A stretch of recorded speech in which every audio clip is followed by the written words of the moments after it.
श्री कृष्ण जी कहते हैं, एक बार स्वामी जी अपने आश्रम में एक छोटे पालतू कुत्ते के साथ टहल रहे थे।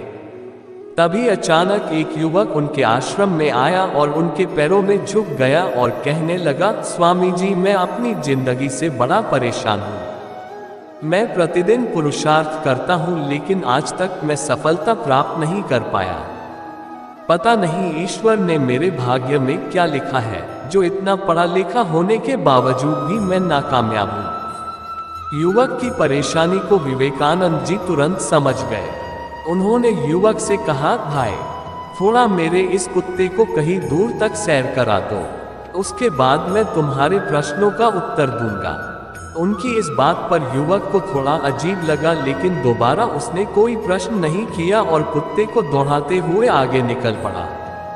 बहुत देर तक कुत्ते को सैर कराने के बाद जब युवक आश्रम में पहुंचा तो उन्होंने देखा कि युवक के चेहरे पर अभी भी तेज है, लेकिन वह छोटा कुत्ता थकान से जोर जोर से भौंक रहा था। इस पर स्वामी जी ने पूछा, क्यों भाई, मेरा कुत्ता इतना कैसे थक गया?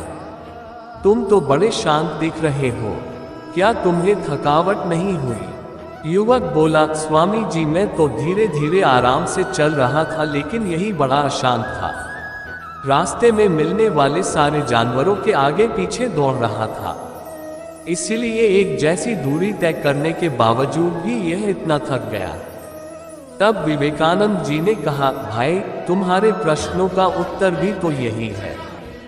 तुम्हारा लक्ष्य तुम्हारे अगल बगल है, वो तुमसे कहीं दूर थोड़ी है, परंतु तुम अपने लक्ष्य का पीछा छोड़ करके अन्य लोगों के आगे पीछे दौड़ते रहते हो और इस तरह तुम जिस चीज को पाना चाहते हो उससे दूर चले जाते हो। युवक उत्तर से संतुष्ट हो गया और अपनी गलती को सुधारने में लग गया। दोस्तों, क्या आपको नहीं लगता आज हम भी इसी कहानी के कुत्ते के समान दूसरों को फॉलो करने में लगे हुए हैं? अगर आपका मित्र डॉक्टर है तो आप भी वही बनना चाहते हैं, भले ही उसमें आपकी कोई रुचि हो या नहीं। ऐसा करके हम अपनी प्रतिभा को खो बैठते हैं और जिंदगी भर संघर्ष करते रहते हैं।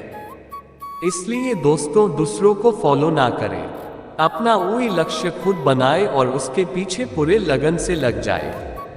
दोस्तों, अगर आप भी श्री कृष्ण जी के सच्चे भगत हैं तो चैनल को कर लीजिए सब्सक्राइब।